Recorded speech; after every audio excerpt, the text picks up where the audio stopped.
आज चाहिँ हाम्रो ट्रिप रहेको छ नेपालदेखि केदारनाथसम्म। आज चाहिँ म आफ्नो भिडियो चाहिँ आफ्नै घरबाट स्टार्ट गरिरहेको छु। अनि यो चाहिँ मेरो डोज दिने ठाउँ हो, डोज दिन नि चाहियो नि त। अनि यो मेरो घरको चाहिँ भित्र जाने ठाउँ देख्नुभयो नि त। अनि आज चाहिँ मेरो यही बस लिएर म केदारनाथ जाँदैछु।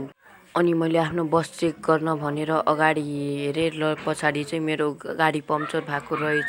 अनि म आफ्नो गाडीलाई ग्यारेजतर्फ लान्छु, बनाउनु छ नि त। अनि म आफ्नो गाडी चाहिँ ग्यारेजतर्फ लान्छु र ग्यारेजमा कोही मान्छे रहेनछ। अनि म चाहिँ ग्यारेजमा गाडी हेर्नतिर लागेँ, किनभने यिनीहरू सबै मेरो आफ्नै गाडी हो नि त।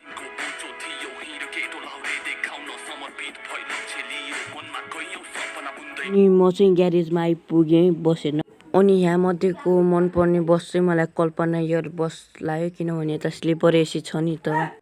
अनि म प्यासेन्जरलाई लिएर केदारनाथ जाँदैछु र म बिस्तारै प्यासेन्जरलाई नि हाल्दैछु नि त। ओहो यो केटी त।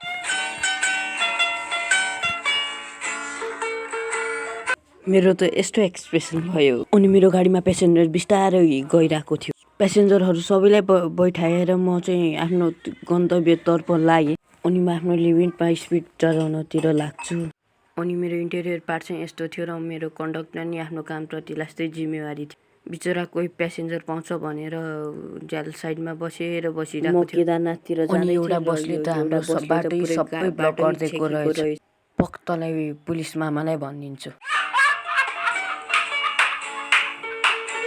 फेरि मैले गफ हानेको हो, म लास्टै गफ हानिछु नि त, मेरो कुरा के नपत्याइदिनु होला। यसरी चाहिँ आफ्नो गाडी लिएर म अगाडितर्फ बढ्न लागेँ, तपाईँले देखिराख्नु भएको छ। अनि एकैछिनमा म यस्तो बबाल रोडमा आइपुगेँ र बिस्तारै पानी पर्न नि लाग्यो। पानी पऱ्यो भने त हामीलाई लास्टै तनाव हुन्छ, किनभने हाम्रो नेपालको बाटोदेखिको कुनै छैन। म मस्तले आफ्नो गाडी हुर्काइरहेको थिएँ र म बिस्तारै एउटा पोलमा ठोक्छु। त्यस्तो खासै सिरियस नलिनु होला, जम्मा पोलमै खसेको हो।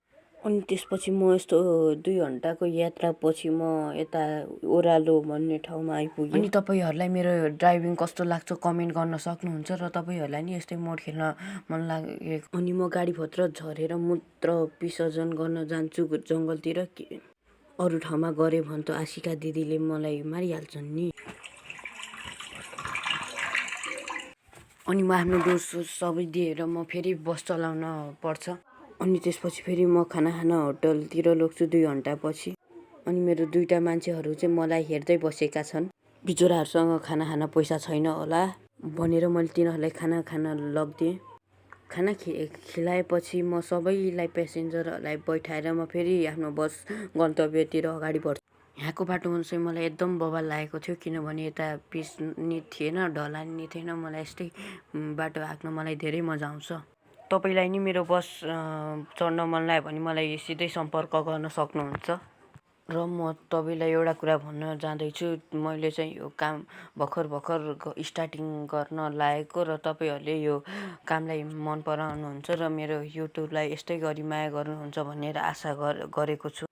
अनि हामी चाहिँ सिन्धुलीको बाटो आयौँ, किनभने यता धेरै घुमौरो थियो र मलाई घुमौरो बाटो लास्टै मन पर्थ्यो र मैले घुमाइ मैले आफ्नो बाटो हाकेँ नि त।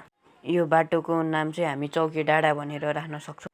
ल तपाईँहरू आफै हेर्नुहोस् न कस्तो बवाल सिन्धुली छ है, एकचोटि हेरिदिनुहोस् न। अघिसम्म हामी त्यो रोडहरू उकालो चढेर अगाडि बढिराखेका थियौँ, तर अहिले ओह्रालो झर्नु पर्छ, किनभने यो मेरो बाटै यस्तै छ नि त केदारनाथ जानको लागि। केदारनाथको भ्यू यताबाट 360 देखिसक्यो, तर अझै धेरै बाटो छ। यो बाटो चाहिँ अहिले चलेको छैन, किनभने अस्तिको बाढीले यो चौकी डाँडाको बाटो पुरै लक गरिसकेको थियो, तर मैले पास